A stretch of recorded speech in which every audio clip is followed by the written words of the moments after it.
Welcome along to the All Blacks podcast, proudly brought to you by Vodafone with the official potty band 660, absolutely hissing into it. Jay Reeve, your host today, joined by Niterl. That's correct. It was a niggly one to pronounce. I wanted to double check that because it's been said a million and one different ways. No, you've done it well there, Jay Reeve. It's pronounced correctly. Actually surprised I'm still here. The last 48 hours been crook, Gus, wrapped around the porcelain. But I knew that I was going to get a bit of laughing medicine this morning in the form of Angus Ta'avao. Yes, welcome along to the show. Angus Ta'avao, thank you very much for joining us, kind sir. Yeah, absolute pleasure to be here, lads. Great tracker, should I say, to warm us into it. I don't know if we'll get too good laughs. I'm not a great storyteller. I sort of talk a bit more, Mate, I would beg to differ, and I think that's one of the things, and that's why Ant was so keen to get you in the mix. So we've been trying to hunt you down for quite some time because I guess within the rugby fraternity, you've really started to carve out a niche for yourself as the person that is the go-to in terms of front-footing a whole bunch of the media. Is that something that, before we get into it, is that something that's sort of on the horizon post-code with so many more years and so many more minutes left in the carcass? It's definitely something that's at the back of my mind. Obviously, I want to be a rugby player while I can, but I suppose this year being injured quite a lot, missing quite a lot of the year, was a chance for me to sort of put my foot in the door at Sky and jump on the mic a little bit, see if I liked it, first of all, see if I enjoyed it, and second of all, see if I was any good at it. They kept asking me back, so must be doing something right. Gus, no, it's been there. It's been in your blood for years, mate. I remember when I started at the Blues, a horrible start there as the MC in 2015. That's when I actually met you. But you were running a cutter there, and you were very funny, mate. And then you make the ABs, 2018, and you're still the funny guy. There was that video going around social media. You guys are having your All Black photo. I think you guys were giving, it was last year, you were giving a nice message to the Black Caps, and you were just appealing at the bottom of your lungs. Talk us through that, mate. Like, you've come into one of the biggest brands in the world, and you're just showing your true colours straight up. I suppose I've come in a bit later, like I'm a bit older. So when I debuted, I was 28. A lot of the guys are younger. I was still nervous, like I was like first day at school. But I went in there thinking, man, I'm just going to be myself. I've tried, being like real serious and doing all this different stuff that a lot of people say you should do. But I figured out probably a bit later, like, the way I play the best is being myself, having fun, being serious when I need to, but when there's a chance to have a laugh, why not? So when we did that video for the Black Caps at school, you always muck around like, always playing cricket. And I'm terrible at cricket, by the way. I played for like the third 11. Yeah. Every night I hit a couple of sixes, then bowled. But a couple of guys, the big swing, no ding sort of set up. So when we're there and I think Shag and Rito said their message, and then they just said, give them some energy. I'm all about the energy, so I'm at the back just... And you and Brad Webber work quite well as a little combo because he was there on the front dog, playing blindly. And he's another example of a person in the rugby circles who's just being himself. Yeah, and I think he understands that as well. Like, we're people, like... we try not to be robots, and he's sort of like, he's an older player as well, so he's been through a lot of things and understands how everything works. And I think why he started his podcast was to avoid sort of what the media, how they portray you and portray us as who we are. So he's a good lad. Got a lot of time for little Spud, little Brad Webber. Hey, take us back. You mentioned at school you weren't that great at cricket. At what point did you really start sort of sharpening the sprigs on the concrete and say that footy is a career and a path that you were wanting to head down? I mean, obviously every single person sitting in this room at one stage was like, I want to be an All Black. And clearly for two of us that was never going to happen. But for you, it did. At what point did you start to really put your sights on that black jersey? Yeah, I mean, I suppose going back to my initial memories, probably why I played was running out for Ponsonby Ponies. I get a quarter pounder after the game. So, was that for MVP or was that? No, that was just Mum saying, "Hey, well done." So that was the real highlight. That was my drive early on. But as I got to school, you sort of got picked up, and I went to Dilworth, which is at the time we were a B grade school, and it was you're pretty lucky to get out of B grade and make Auckland teams, and you sort of figure out once you're in the system, it's a lot easier to keep working your way up. So I sort of got picked out from Jeff Moon, who was a legend of Auckland rugby, passed away, and he sent me into sort of under 15s, under 16 Auckland in the system, and then started making those teams and just the brotherhood, having fun, getting out there. And I was quite a chubby kid, that's why I'm a prop, and I sort of went up and came in, but always thought I'd have some razzle, some skills and that sort of thing. So probably from there, school, it's definitely something I was keen on. You mentioned Mooney. Sorry to chop in. You mentioned Mooney, and we had Kevi Mialamu on last week, and he mentioned him as well. And he's a formative figure in a lot of people's and a lot of footy players' careers, I guess. What was it about him that enabled him to see that talent? Like he picked it better than most. I think he just understood it, and he came to Dilworth, like a B grade school. You know, we were sort of we made the final of the B grade a couple of years, but before that, you know, we were sort of just a low key school. We weren't a big product. We don't sort of poach players in there and that sort of thing. So, but like he not pointing any fingers. Say Kent's boy over here. He really understood, and I think where some talent was, and obviously he'd been around a lot. The way he interacted with the kids, he could sort of figure out who was real, who was a bit fake, and who would work hard and sort of earn their spot. So, he'd have a massive influence on a lot of rugby players in Auckland rugby. Actually, I ended my career at Dilworth, mate, in front of a packed crowd there. I think it was a curtain raiser for your first 15. Actually had a missus there. I know it's not about me, but had a missus there watching me. Oh, don't tell us more about you and the All Black podcast, please. I took a quick tap and got folded like origami, stretched it off, and that was the end of it. You guys were a very proud school. But who are the other contemporaries that have sort of come out of there that people would know? I know that Finn Hoiara is another product of Dilworth as well. They seem to be on the up. Yeah. It's probably, to be fair, there hasn't been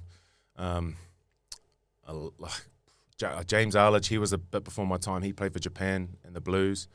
Tony Pulu, he was with Brumbies this year. Played a lot at the Chiefs. Inga Finau, he's coming through. He's with Auckland at the moment. Spent a little bit of time down in Christchurch. But yeah, I mean the way that school operates to give guys opportunities to sort of get away and opportunities that they wouldn't otherwise.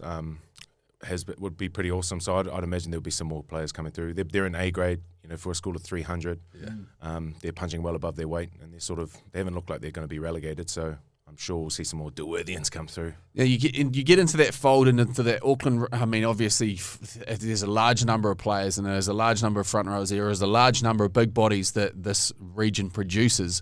How did it take so long for you, I guess, in terms of, like you said, at 28, that's when you slid into a black jersey. What was the gap between? That's almost a 10-year gap out of high school. What did that decade entail for you? What was the path to that jersey? Oh, because you were in the mixer with a lot. There were some big names that were not going to be going anywhere in a hurry. Yeah, I mean, I suppose coming out, you dream of playing for Auckland and made Auckland. And you see these Blues players walking around, you're like, far out, like these guys are gods. And next thing you're a Blues player, and then obviously All Blacks is the next step. And I sort of, I was always aspiring to get up to there. And early on, I don't know, maybe not. Didn't think I was too, hotter than I thought then I actually was. But just a lot of things that I needed to sort out with my body. Probably didn't take that too seriously. Still on the quarter pounder diet? Not as much. Actually, I didn't eat Macca's for a long time. I think maybe I was scarred when I was younger. I was like, oh, McDonald's. But yeah, I suppose I had troubles with my back when I was younger, and did all this stuff, and it probably took me to go away from New Zealand. So obviously I went to New South Wales, Waratahs in 2016, sort of 25 at the time. Hadn't really had a crack at ABs or. What was the thought process in behind that? Did you just go, I'm in behind a large number of heavily capped ABs, and there just seemed to be no shortage of incredible front rowers on a world class sort of standard. And you just go, well, obviously I had the opportunity through my parents to be able to play for not only Samoa but Australia as well. Was there ever a thought of, maybe I'll just go for that, maybe I'll go for the green and gold? But it also started, like you started 2012, you go straight into the Auckland Blues, Gussie, and there's some notable names there. You got Kevi, you got Joe Rukithoko, who was obviously poached to St. Kitts back in the day there. But you guys were getting coached by Pat Lamb. You guys were already on the back foot. You guys weren't playing good code at all. And here you are starting your professional career. How, were you thinking to yourself, how do I actually go forward here when our team's not going well? I think, we weren't going well, but it was the pride and I suppose passion of being a Blues player. Like I'm an Auckland boy. I lived a bit in Raglan and a little bit in Samoa, but I'd say I'm an Auckland boy born and bred. So although we weren't going well, it was just unreal to be able to pull on the Blues jersey and mixed with, like, man, I remember being back at school and like, Rokathoko, like, like trying to do goosies and freaking offloads and all this stuff. I wasn't doing it, but, I was trying to. So I suppose for me, it was just the buzz of, I'm a Super Rugby player. I'm getting to train and get better with these guys. Tony Woodcock, John Afoa, Charlie Faumuina, Kevi Mialamu, all these like legends in the front row. I look back at that team and I'm just like, how did we not do better? There's a lot of factors that would probably come into it.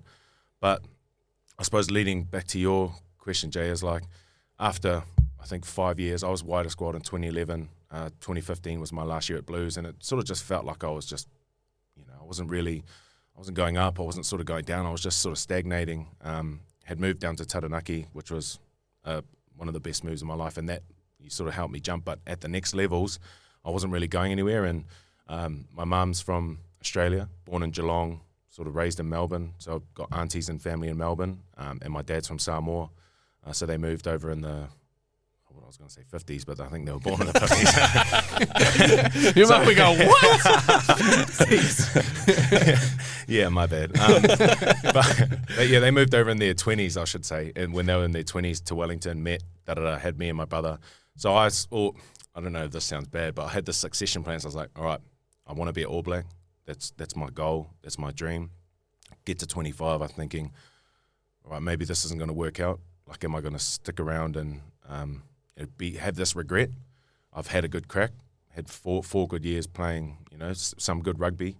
So I'll try and go for Australia. So that's why I went to the Waratahs. So was that the thought process in behind it, Yep. that you'd hung up any thought of getting into a black jersey and now it's time to go? Because I guess when you're making that decision, you're going through the process and you're having those conversations with those people around you.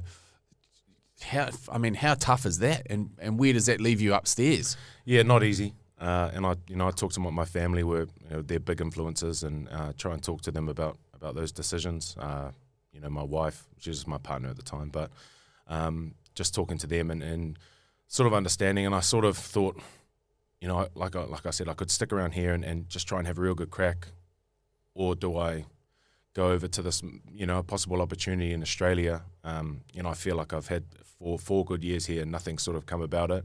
But if I stay here, am I going to regret not going? Like the what if? Yeah. 25, had never been in an All Black camp or anything like that. So I thought, I'm pretty happy with what I've tried to do here, and now I'll head over the ditch and have a crack. What was that like, mate? Different, like, because obviously you've been playing for the Blues, completely different culture shift as well. Like, yeah, I know you've sort of coaxed yourself into getting a blonde mop as well to fit in and look cool as well in Sydney. But how did that go to point out like yeah, well, I mean, there's the Blues boys, they're floating around with the dyed hair at the moment. But yeah, Dennis back in 2015, I thought I'd get the Bondi, the Bondi surfer.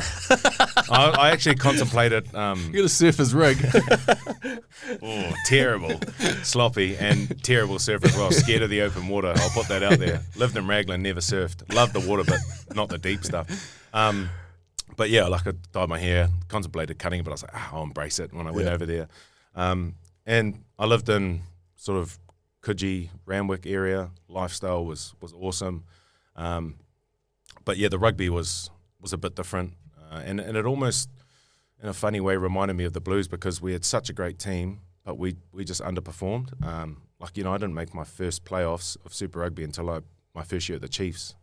So that was 7-8 years of Super Rugby, never making playoffs, and you're seeing, Crusaders winning it and all these other teams. But then I look around the talent and I'm just like, far out. Is it me? Am I the common denominator here that's making, this sort of thing? But looking back on it, I just feel like it was like just part of, it was almost like, I don't want to sound like cheesy or anything, but it was like, that was my journey, my path. Like it was meant to be, and it sort of got me to where I am now.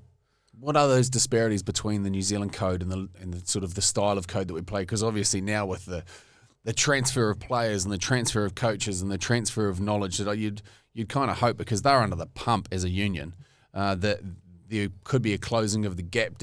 Was it that evident when you were over there? Because it wasn't really long after the halcyon days of Australian rugby that you turned up. Yeah, I just found the pathway in New Zealand was a lot clearer and a lot easier to navigate. versus the Australian sort of setup. And I mean, I was in New South Wales, so I can't necessarily speak for every other state, but I'm pretty sure most of them were similar, especially Queensland. And even like saying at school, they're really steeped in tradition. So they'll sort of have, a group of schools, probably predominantly private schools, playing in a tournament here. You have in the same cities, like let's say Sydney, this group of schools will be playing each other. Some public schools will be playing, but they'll never sort of cross over. So, in Auckland, I just picked that as a prime example. You've got your A grade, your top schools, you've got your B grade, and you can get into the A grade, and everyone's playing everyone. Obviously around, you've got Super 8, but that's just because of numbers. But if you're in a big city, so I just feel like if you want the best talent to be shown, you need a strong competition at schoolboy rugby where it's everyone playing everyone. Because I look at a guy like Will Skelton, good mates with him, great lad, funny. You think he's big. He's a big boy. But you look at like when I went over, you have these preconceived ideas. You're like, he's probably going to be a prick, like tries to bully. But he's just like me. He just loves to have a laugh. He's a big teddy, big clown. But like he was at a public school, and he was saying like they were one of the best schools in Sydney, but they never got a chance to play some of the other better schools in Sydney just because of tradition. Oh. So I feel like that would be a good start, just to break those things away and try and really get the schoolboy level going, because that's the next level. And then obviously we've got Mitre 10 Cup, which is a great setup. And I know, it's probably at the time where money's coming into it and it's how sustainable is it, but I feel like it's so important for how good New Zealand rugby is, because it's a chance for players who have never been in a professional environment for 3 months to come in and be coached, be in Monday to Sunday, be able to become better rugby players, whereas NRC and Aussie, it's still just like club. Like it's better because you've got all the best club players playing, but you've still got tradies going to work Tuesday and coming to training Tuesday, Thursday night, and then playing Saturday. So like they can't fully focus on becoming better rugby players, which creates that base for the next level of Super Rugby, and which only leads on to a better, Wallabies team for them. Yeah. So what brings you back to New Zealand then? At what point do you say now it's time to come home? I'm done with the blonde hair. The surfing's not working out for me, and it's time to return home. Well, you had your kid over in Australia. Yep, and that was the biggest thing. So, me and my partner, we had our son, and he was born with a genetic disorder. So, his first 2 weeks were in ICU in Randwick Children's Hospital. Shout outs to them. Aren't they just incredible? It was awesome. They dealt with everything really well. We were always very comfortable, and the work they did there, and sort of helping us through like this crazy time, because we didn't. Was it a surprise? Yeah, it was. We had no idea. Even when he was born, we had no idea. He sort of went straight into ICU. They sent bloods away, and we didn't find out till 2 weeks later what had actually happened. So we're just dealing with all this stuff as it's coming. 2 weeks in ICU. Sleeping in the I was going to say the hotel. It's not sleeping in the hospital. Yeah. Our son's, he's like got these pictures of he's all wired up. He's on drugs. And then 2 weeks later, we get this news that just like rocks us. And that was like a big sort of thing. I didn't get extended at the Waratahs, so it's like one of these weird things where it just like was meant to happen. So I'm just going to go back a little bit. I broke my leg. Playing for NRC, and my son was born in end of January. So I broke my leg at the end of the year, and I think when he was born, if I was playing, I would have been going to Africa for 2 weeks. So, like, it was just this weird sort of thing. Like, I'm able to be at home, be around my wife and our newborn son who was going through all this drama and trouble. And yeah, we found out he had a genetic disorder. I didn't get extended at the TARS, and probably if he wasn't there, we'd be like, all right, we'll just go to Europe. We'll try and we'll get a gig somewhere overseas, and it'll be sweet. But it was like, hit up the agent. Is there anything in New Zealand? Is there a Super Rugby, any spots? And they were like, no one's keen. But Taranaki, they're keen to have you back. How special is that connection? Because obviously you're in Auckland. There's something about Taranaki. I grew up in Taranaki, and there is just something about that union that can, for whatever reason, just pull people together. I mean, Tupou is a classic example of somebody that's sort of really been shaped into an incredible All Black through that union. It's a proud union. It's always been the classic battler. It's never really been stacked with superstars until Smiley really started getting into his work. And Opened up a stud farm. Yeah, well, brought things up. So the choice, the chance to go back there? It's not probably everyone's first choice, but what a spot! I mean, like, as much as I love Auckland and playing for Auckland and the blue and white hoops, being down in Taranaki, that was some of my best years, and it was an easy decision when coming back to New Zealand, and Taranaki were like, we're keen to have you down. And I think definitely Colin Cooper was a massive influence, Willie Rickard's massive influence, and I suppose being a big city boy and then going down to Taranaki, and everywhere's like 5 minutes, 10 minutes max. You're out of town 10 minutes. Yeah.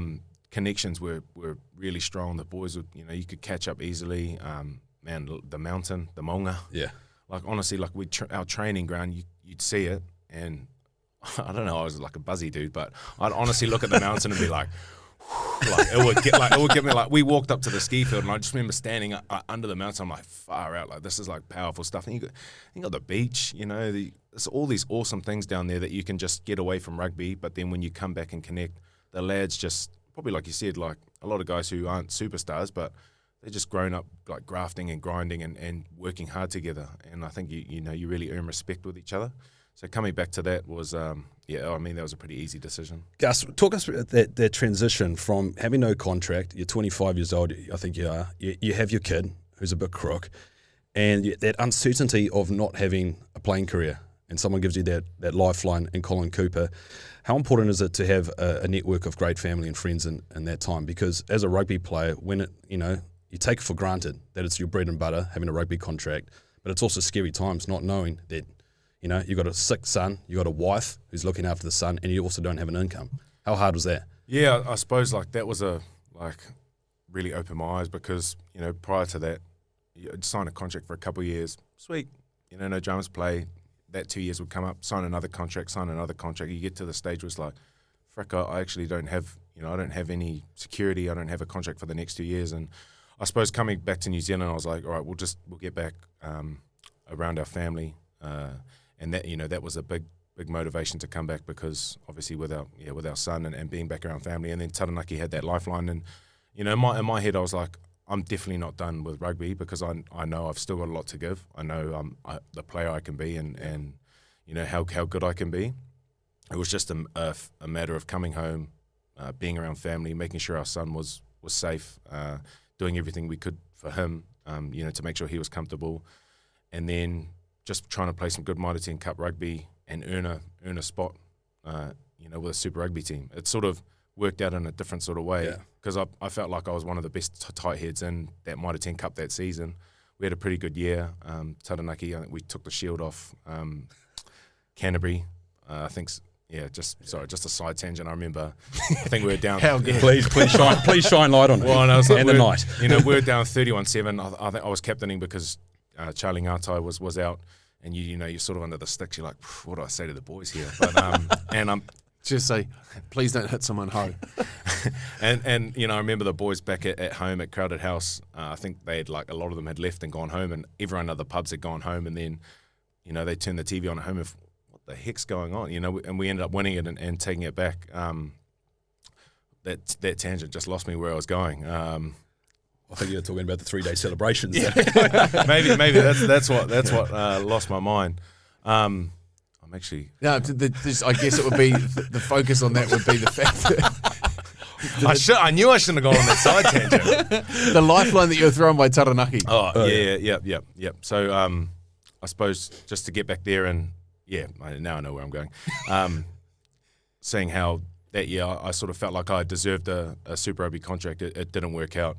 But my old mate, Colin Cooper, headed up to the Chiefs, replacement player, funnily enough, replacing like the All Blacks who were on rest. Because there was a couple of injuries, wasn't there? Well, initially it was only, I was in there for pre-season, because, the All Blacks, they finish their end of year tour and they get a big break. They come in later in pre-season. So I was literally there pre-Christmas, maybe a little bit after Christmas, and then see what happens. And then there were some injuries stuck in there. And then Nepo Lalala got injured. Yeah. And then, I played the whole year. Unreal. And then debuted for the ABs later, later You mean you brushed over that pretty quickly, but like you said, you've got I guess the journey that you're on to be that buzzy guy. It was very fortuitous, and everything seemed to sort of happen for a reason at the time that it was supposed to happen. Did you, obviously going in there, do you think being injury cover that same year you're going to be sliding into an AB's jumper?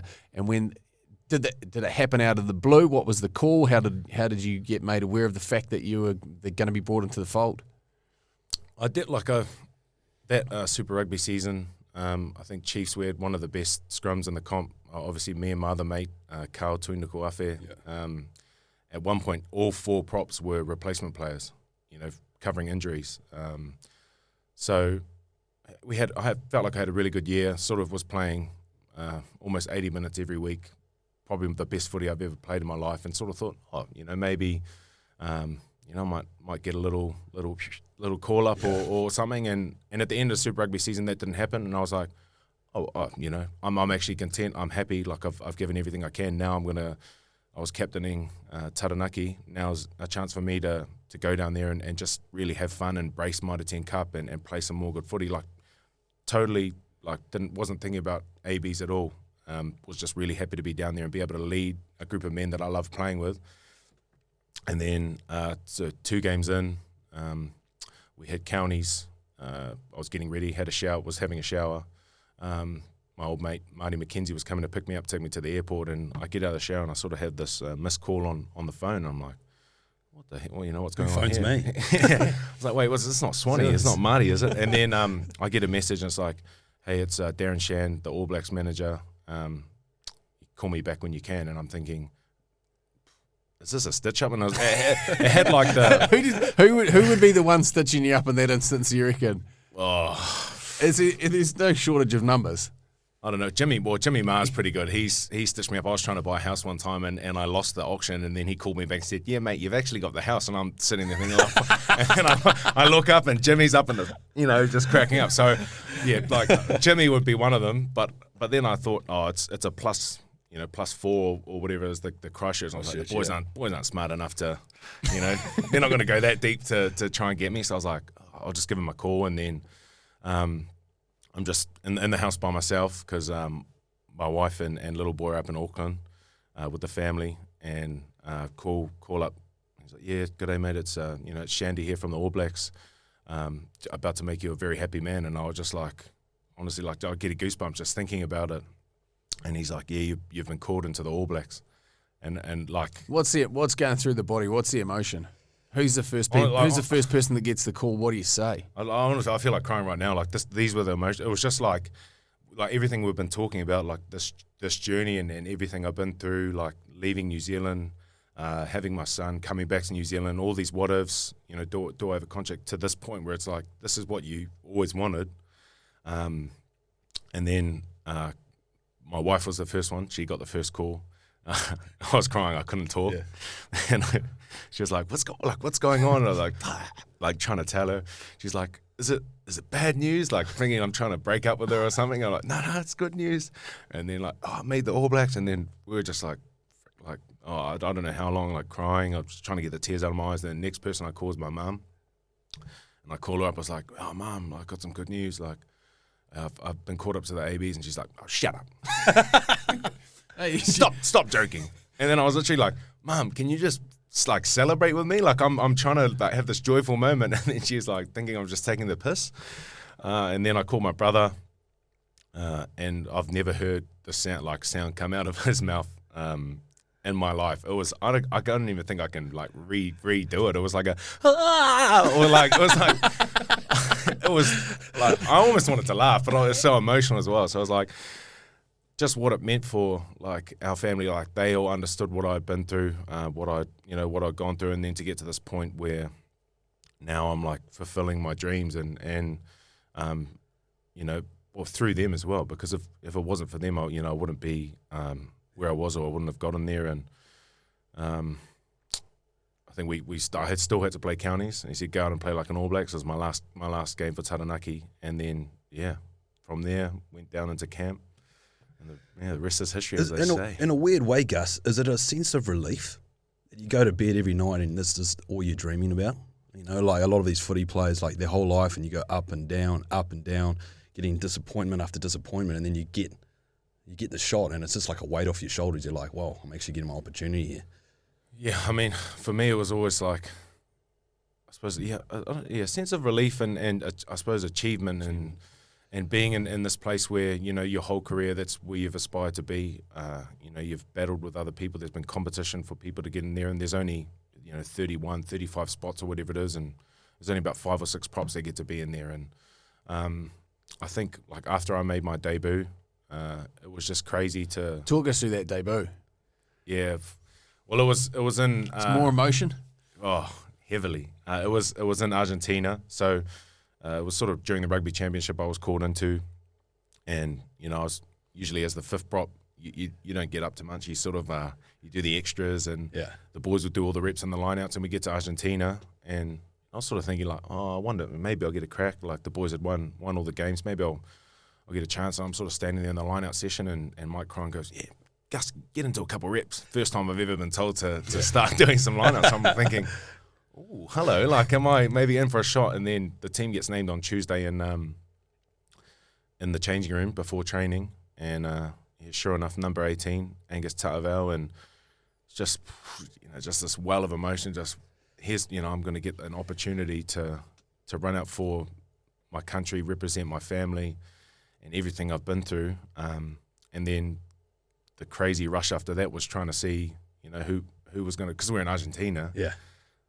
Debut, you want family to be there. So it was this crazy rush to see, you know, who could come. Because Tuesday, I think it's Wednesday night in New Zealand, or Wednesday in New Zealand. So it's trying to figure out who can come over and watch, and sort of accepting, like, all right, I think flights were like maybe $3,000 or something per person. You're on the big bucks now, though. Whack it on the credit card and we'll sort that out later. It's not bad. But yeah, thankfully enough, my cousin, his partner, works for Air New Zealand, and she got half-price flights. So You beauty. shout out to you, Sophie, and Rupert, and my brother, my wife, my cousin, and his partner all came over, and running out. I'm trying to say. Can you still remember it? Yeah, 100%. I'm trying to remember the name of the stadium. It's like a Malfi or something like that. Is that the one that's sort of wrapped around with the fencing? It's where the Hagiwares play, and it's like a soccer stadium, and you run out for warm-up, and my family was there all up, like cheering, and I think they had bought like a whole bunch of Air New Zealand crew or something like that. And then walking out, and you know, like the night before, I think a couple of nights before, me and Shannon were with TJ and Tim Perry actually, and we're just going through a haka, like making sure, you know, we didn't muck it up, because the last thing you want to be doing is going out there and, you know, you're trying to get hyped for the haka and looking like a fool, not knowing it. Surely you're not taking notes from Tim Perry, the pig hunter from No, heck no. He's in there with me learning from TJ. TJ's the Hey master. Gus, this is how you do the poo kana.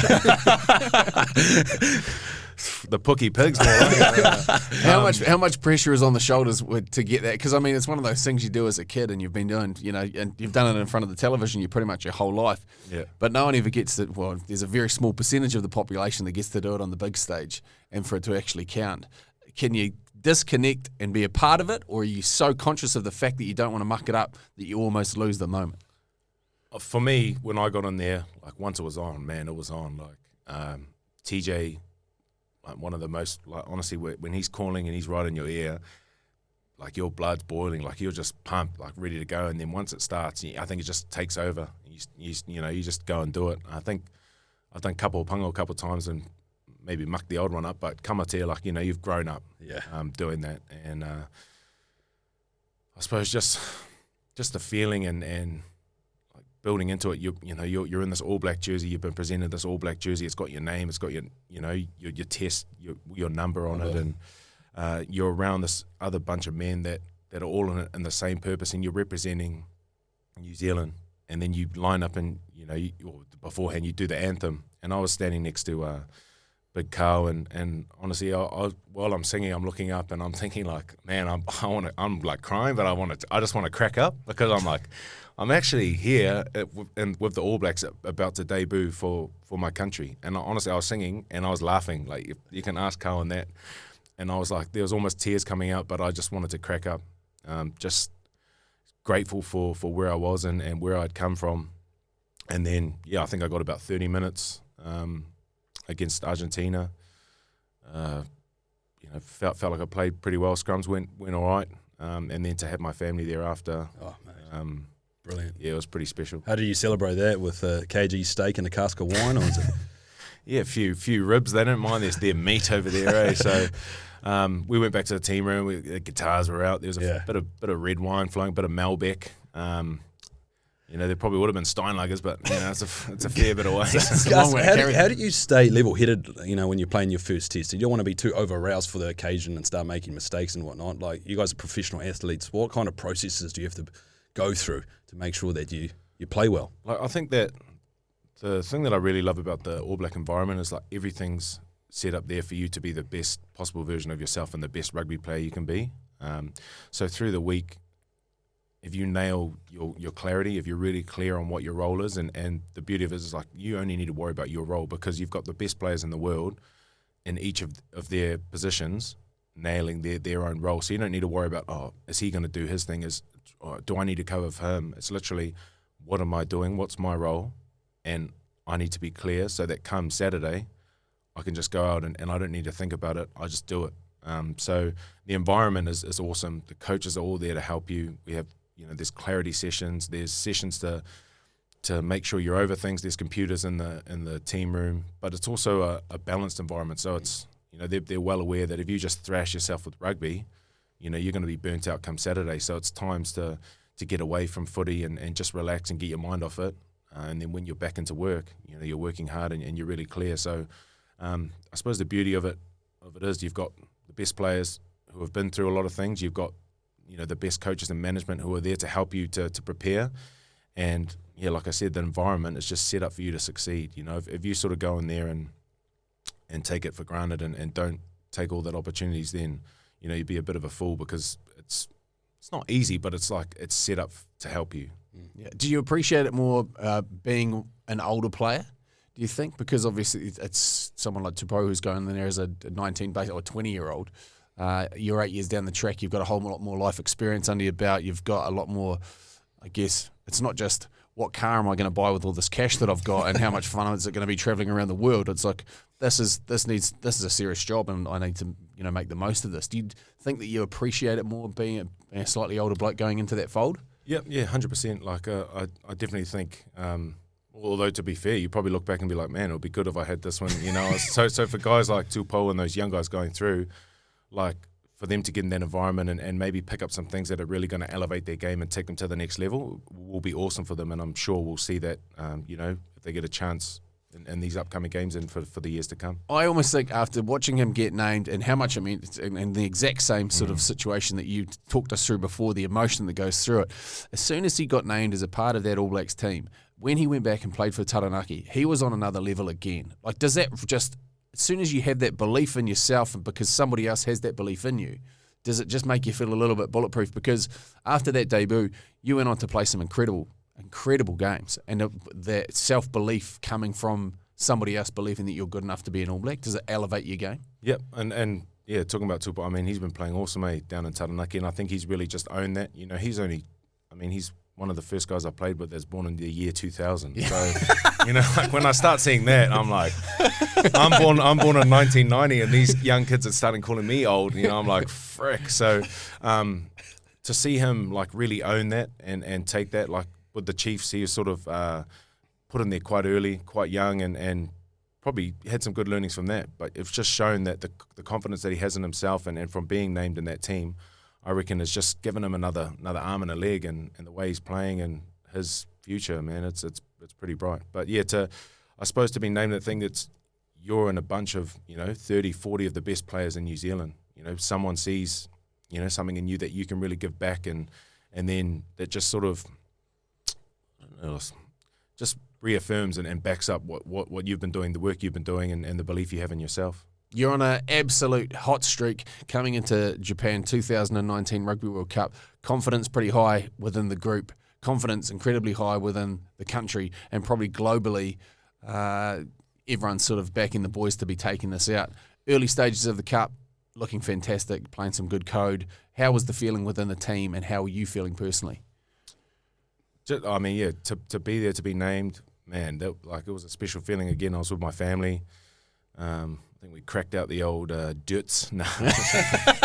Get the Riccadonna! Just the humble Riccadonna. But yeah, to be in Japan with the All Blacks at a World Cup was awesome. Our lead up was really good. We sort of were implementing a few new things, and we felt like we were building really well. And you looked around that squad. There was some great talent. There was some great talent, and we were definitely confident to go in there and do the job. Obviously, it didn't work out, and the feeling after that quarterfinal against Ireland, felt like finally everything was coming to fruition. We were nailing like all the little moments, and everything was coming together. And then to go the next week and that semi-final against England, where they probably played the game of their lives. I've never seen them play that well. Played like madmen. And it was almost, I don't know, like that was their final. And obviously Springboks went on to win the World Cup. But the feeling after that game was just like it wasn't real. Like it was this deflation and, everything we had done, all this hard work and all this preparation that we had done to try and get to the pinnacle of rugby. Like it was all of a sudden, it wasn't there, and it was after the game, I remember just looking around and being like, is this a dream? Like, is this real? Like, I feel like it shouldn't be over yet. I feel like we've still got so much more to give and to bring that cup home. So pretty tough way to finish. I was sitting up in the stands there, and I was in the same. I was bewildered being there, but it was almost. At what point during the game did you go, or was there a point during the game where you're like, this is no longer ours? Like we can't get back into this, because I think there might have been 5 minutes to go. It's still 7 points, wasn't it? Yeah, and I was like, mate, the boys are still in this, and we're surrounded by English supporters that are crying, and I was like, we're not done until that final whistle. Yeah. What was it like in terms of the team? How was the feeling within the team?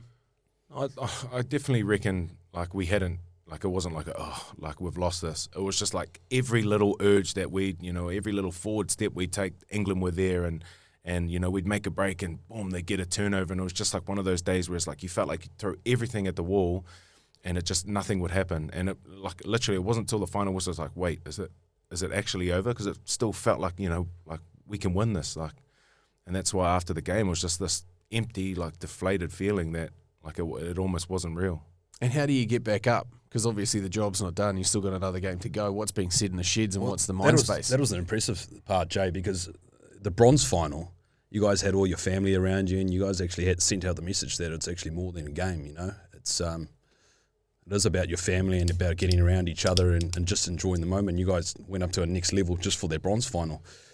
Yeah, I think obviously no one wants to be in that bronze final. Yeah. You want to be going for the cup, but the way the environment's set up and how much pride and passion we have in the jersey, and the leaders all stepped up and said this is another chance for us to really put some pride in this jersey. Anytime we wear it, we're going out to play hard, and we're representing the people back home who have supported us, and our families who have flown over here to support us and are back home supporting for us. So it was sort of like you lose that semi-final, we're hurt. We've still got this next match that we can really, we can put our all into it and finish on, I suppose, somewhat of a, like a positive. Like if we had just gone in there and caked it and lost that, what would that have shown for the, the passion and pride in the jersey? Like it would have been terrible. So we hurt for a couple of days, and then it was, all right, we've got to prepare for this Wales game, and we're going to finish this tournament, on somewhat of a high and really represent who we are as people and represent the jersey, because what they talk about is leaving a better legacy in the jersey, and any chance you get to wear it, you never own it. Any chance you get to wear it, you've got to play with your utmost pride and passion. So for me personally, I was just like excited to get back out there, one last chance to play with, especially some legends of the game. A lot of guys leaving the All Black jersey after that game, and to see how they played and finished, and to be out there on the field with them one last time was special. And credit to Japan, they ran an awesome World Cup. So much fun. so much, yeah. Lucky bugger. I suppose that was like the balance. Like we work really hard, but we'd also have chances to enjoy what Japan had to offer, and the people there were just beautiful. Everything was set up just awesome.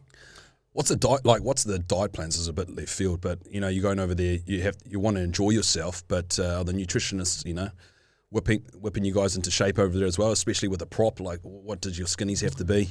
Yeah, well, I mean, we'd have regular catch-ups with Kat, our nutritionist. You know, some of the bigger boys would be on a different plans as some of the leaner boys, but we'd weigh in sort of 2 to 3 times a week, get skinnies done.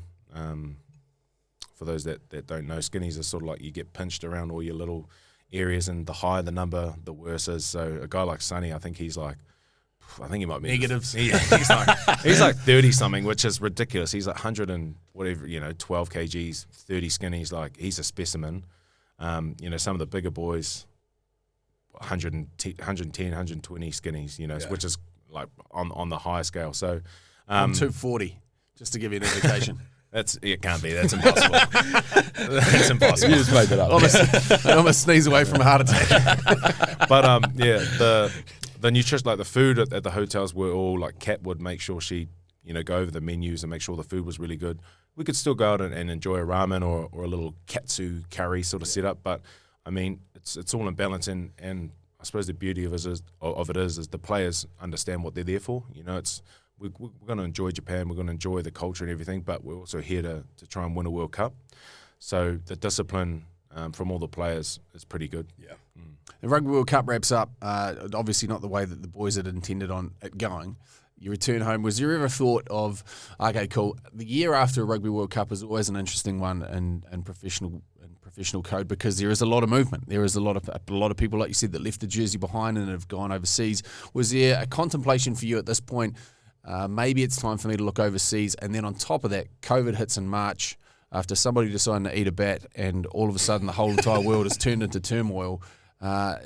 What is the footy landscape? Because I mean, it's never been like this, and I hope it never is like this again. Like, what a tough year to be in footy. Full stop. Yeah, I know, the old bat soup, that'll get you. I suppose for me, like, it was only my second year in the jersey, and I played every test last year, and just having a taste of being in that environment. And, like I said, like, the whole journey to get to there was like, finally be able to play in there.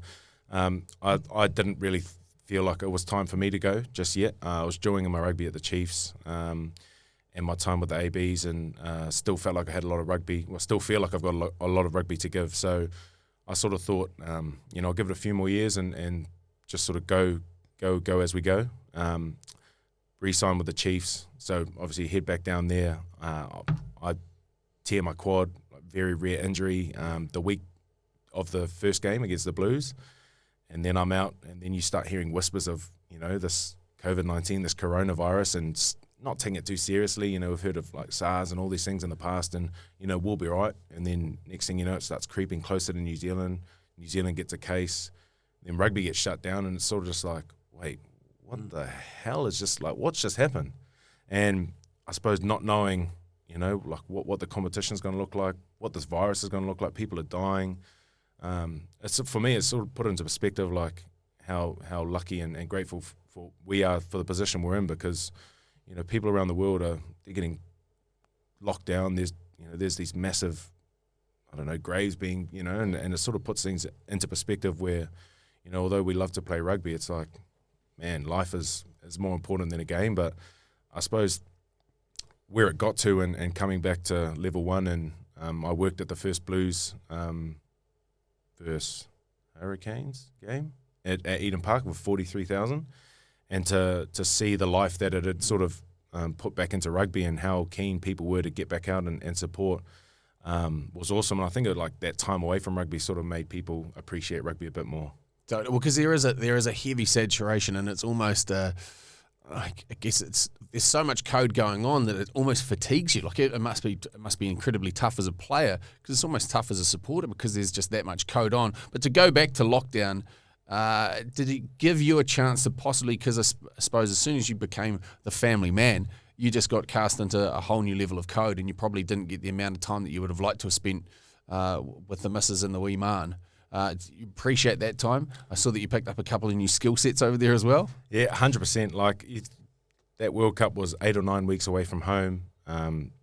family came over, but little one stayed at home. So you sort of have this mad rush of, you're preparing for World Cup, or I'm preparing for Super Rugby, I'm in Super Rugby, I'm playing, to now I've got this, like, undivided time where I can just spend with my family and pick up a few little little side jobs. Why was the choice in the sax? Because that'd have to be one of the most punishing instruments to have somebody learn in the house, especially through lockdown when stress levels are at a record high. The last thing you want is a bit of sensual sax in the background. Yeah, I will say that early on it wasn't too bad, but my missus was definitely getting over it going through lockdown. But sax it's always been like a sound that I've loved. Like when I hear the sax, it's just the instrument is just, it just blows me away, So who inspired you, Marge? Oh no, it was Lisa Simpson. Well, there was Lisa, but when I was in Sydney, I went to this bar and there's a guy playing live sax over music. Old Jew Bell, they had a few trackers with the sax going over a bit of doof doof and. Whenever I hear the sound, I actually like it's something that I always think, man, I love that sound. So I thought, well, initially it was my injury, so I thought, oh well, I'll hire a sax and I'll get into it. And then lockdown happened, and it was almost like a good thing to get away from everything. You're trying to learn, and I'd be trying to learn it, and then I'd look at my miss and I'd be like, does this sound good? But then I'd just have because I'm focusing so much, I'd just be looking at this.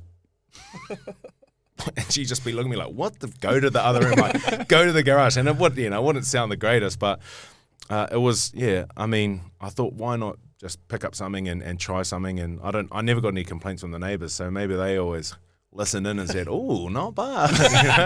Oh, that or they go, don't upset the All Black. Or maybe that's what the kadoosh. Don't poke the bear. Yeah. Closing the doors. It could have been worse. You could have picked up the recorder, and that would have really absolutely. There's a lot of adults out there. Hey, but before we wrap things up, where to? What is the plan? Obviously, we're coming to almost the conclusion of 2020. What is the plan for the rest of this year for you, and looking forward into 2021? Yeah, so really happy and proud to be playing back with Auckland. With my injury this year, I played hardly any rugby, so I played the first game against the Blues. Probably shouldn't have played it because I'd already torn my quad by then. And then I played the last 2 games of Super Rugby. Probably shouldn't have played those because I was a bit underdone. But hey, I just wanted some footy. So just focusing on having a really good 9-10 cup with Auckland. Great bunch of lads. Some young guys that I can try and influence and help them go to the next level, but also keep working on my my game.